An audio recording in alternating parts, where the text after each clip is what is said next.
nga pala si Reverse Guy guys ngayon, may bagong video. Video natin is about sa tutorial, syempre tutorial dito sa paggamit kay Jawhead. So si Jawhead talagang ginamit to nung MPL, gamit na gamit. No, I mean, bihirang-bihira kang makakita ng game na walang Jawhead sa lineup. Napaka-useful niya kasi may kunat factor, may damage. No, so tuturo na sa inyo yung may mga nakikita kasi yung pagkakamali. So usually ang binibuild ng mga RG natin dyan is this yung una nating build, which is ito nga yung Tough Boots, Endless Battle, tapos Thunderbelt, Heptasis, which is wrong, okay? Mamali tong simula. Well, tama naman, pero hindi mo masyadong ma-optimize yung kunat factor ni Jawhead. So ang kailangan kay Jawhead is ito lang, yung Blade of Heptasis, sobrang updinan yan, tas may HP pa. So yung mga build mo dapat may kunat factor. Tapos itong Tough Boots para sa CC, hindi ka masyadong tatabla ng CC. Then meron ka rin dapat ng Dominance Ice para extra movement speed. No? So masyado ka na mabilis. And then at the same time, kailangan mo rin ng Oracle para dun sa second skill niya, mas kumapal yung shield niya. Napaka-useful ng shield ni Jawhead. I mean yung second skill niya kasi napakabilis. No, napakabilis ng may dadagdag 30% movement speed yon. Tapos imagine mo may Tough Boots ka, tapos may Dominance Ice ka pa, sobrang bilis mo na. And at the same time, nakapang ano ka, Assassin Emblem, which is the high end Rai, no? So ano kasi to si Jawhead, solo laner, okay, off laner siya. It's either top lane or bot lane, pero ako I prefer the top lane. So 1v1 against Chu early game, walang sinabi si Chu. Kahit sinong i-1v1 mo dito, siguro pinakahihirapin na siya na off-laner is the Esmeralda and then the X-Borg.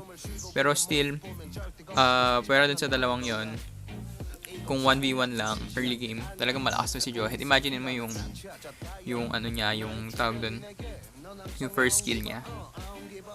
Napakada, 10 missiles yun na may 100 plus damage. So, kapag tumama talaga yun sa single target, imagine mo 1k agad.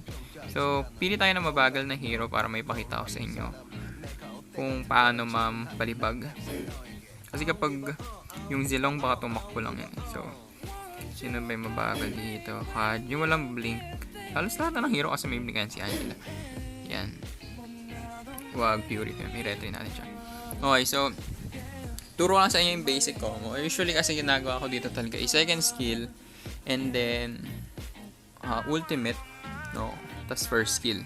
Pwede rin naman second skill tapos pag hindi available yung ultimate mo, first skill.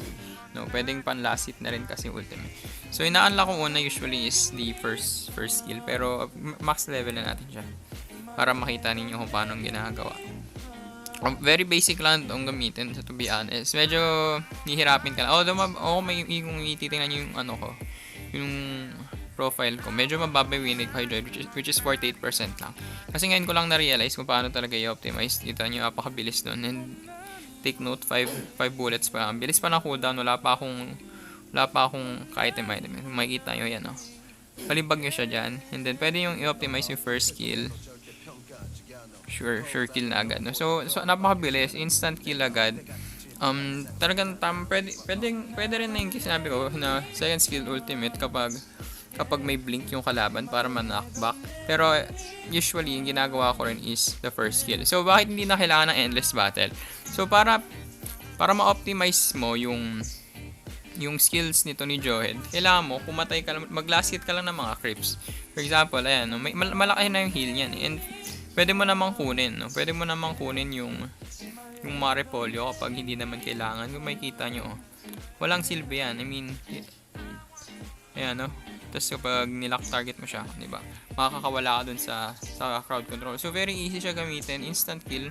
In less than 5 seconds, pwede mong ma-burst down yung kalaban mo. Lalo na kapag malambot.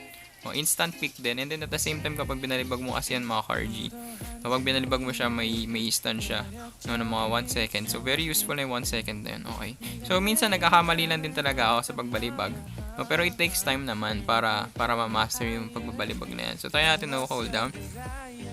So yung second skill niya, may shield niya na, again sabi ko, may shield na yun na and then kaya mo pang mambalibag. Although pwede mo rin siyang gamitin para pantakas ng kasama mo. And then sa una talaga ang mangyayari dyan is ganyan ang mangyayari, hindi masyadong malayo. So for example, ganyan lang at place lang, no, yung mangyayari. Pero kapag nasanay ka na dito kay Jawhead, mas ayan, no, kapag naka cooldown kang ganyan, pwede mong ipanghabol yung ultimate mo since malayo din naman yung range ng ultimate niya. So, instant kill talaga. Very basic gamitin. And very friendly gamitin, to be honest, itong si Jawhead. So, ayun, sana gusto nyo yung video. Hanggang sa muli, ako si your Verse Guy. Like, comment, and subscribe. Yung national arena natin tuwing weekends na pala. So, weekends na tayo makapag-shoutcast. No? So, ayun. Booyah!